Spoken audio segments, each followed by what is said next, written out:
Thank you for joining Wars of the Roses. And in this video, we are continuing with the mystical interpretation of Christmas, Chapter 3. The Annual Sacrifice of Christ.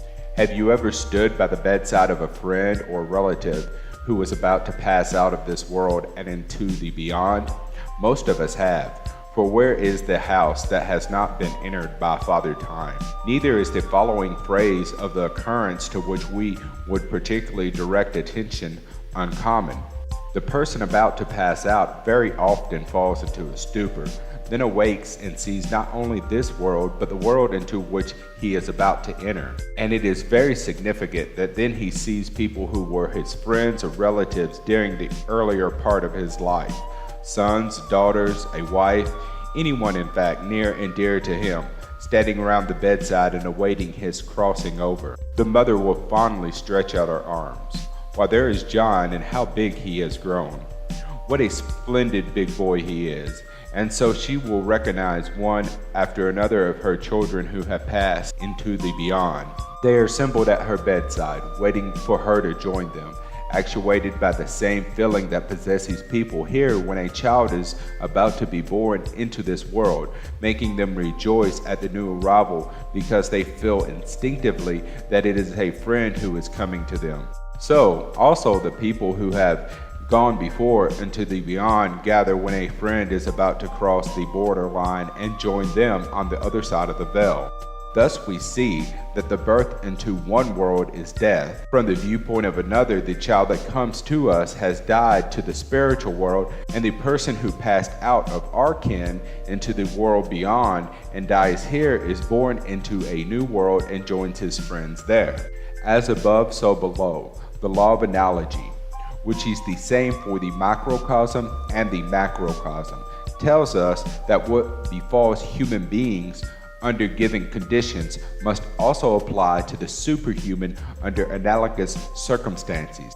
We are now approaching the winter solstice, the darkest days of the year, the time when the light of the sun has almost faded, when our northern hemisphere is cold and dreary. But on the longest and darkest night, the sun turns on its upward path. The Christ light is born on the earth again, and all the world rejoices. By the terms of our analogy, however, when the Christ is born on earth, he dies in heaven, as the free spirit is at the time of birth, finally and firmly encased in the veil of flesh which fetters it all through life. So also the Christ spirit is fettered and hampered each time he is born into the earth. This great annual sacrifice begins when our Christmas bells are ringing, when our joyful sounds of praise and thanksgiving are ascending to heaven. Christ is imprisoned in the most literal sense of the word from Christmas to Easter.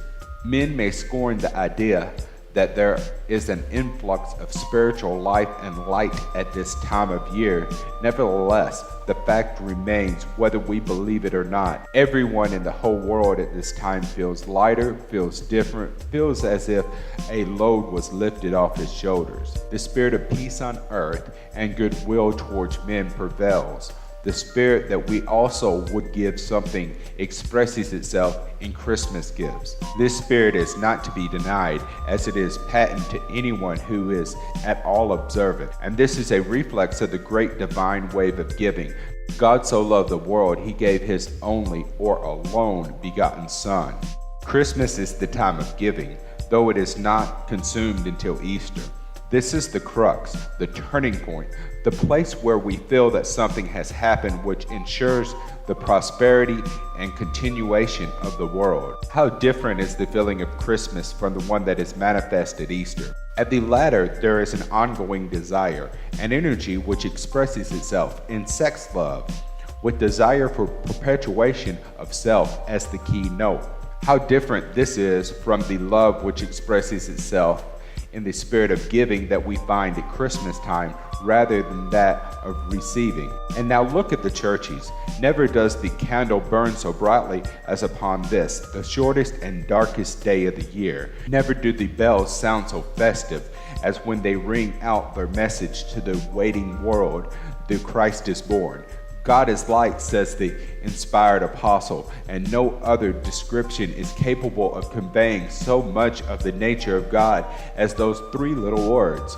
The invisible light that is clothed in the flame upon the altar is an apt representation of God, the Father. In the bells, we have an apt symbol of Christ, the Word, for their metal tongues proclaim the gospel message of peace and goodwill, while the incense brings an added spiritual fervor, representing the power of the Holy Spirit. The Trinity is thus symbolically part of the celebration, which makes Christmas the most spiritual, joyful time of the year from the standpoint of the human race, which is now embodied and working in the physical world.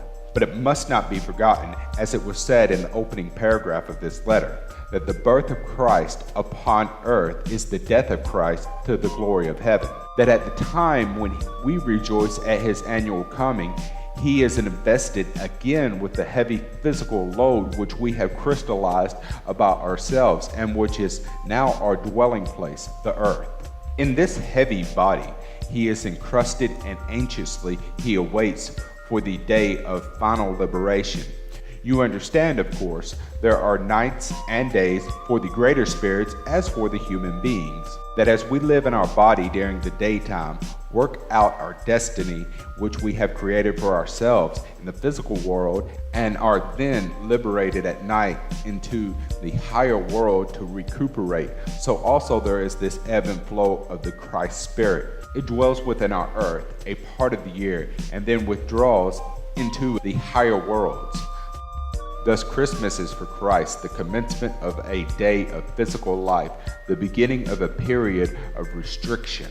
What then should be the aspiration of the devout and enlightened mystic who realizes the greatness of his sacrifice, the greatness of this gift which is being bestowed upon mankind by God at this time of the year, who realizes this sacrifice of the Christ for our sake, this giving himself, subjecting himself to a virtual death that we may live, this wonderful love that is being poured out upon the earth at this time. What should be his aspiration? What but to imitate, in however small a measure, the wonderful works of God? He should aspire to make himself more the servant of the cross than ever before, more closely to follow the Christ in everything by sacrificing himself for his brothers and sisters, by uplifting humanity within his immediate sphere of work, so as to hasten the day of liberation, for which the Christ Spirit is waiting, groaning, and traveling. We mean the permanent liberation, the day and the coming of Christ. To realize this aspiration in the fullest measure, let us go forth during the coming year with full self-reliance and faith. If we heretofore despaired of our ability to work for Christ, then let this despair pass. For has he not said, "Greater works than these shall ye do"? Would he who has the word of truth, would he have said such things if it were not possible to realize them? All things are possible to them that love God, if we will really work in our own little sphere, not looking for the greater things until we have done the work close at hand. Then we shall find that a wonderful soul growth may be attained, so that the people who are around about us shall see in us something which they may not be able to define, but which will nevertheless be patent to them. They shall see that Christmas light, the light of the newborn Christ, shining within our sphere of action. It can be done. It only depends upon ourselves, whether we will take him at his word, so as to realize this command: "Be ye therefore perfect as your Father in heaven is perfect." Perfection may seem a very long way off. We may realize more accurately as we look upon him how far we are from living up to our ideals. Nevertheless, it's by striving daily, hourly, that we finally attain, and every day some little progress can be made. Something can be done.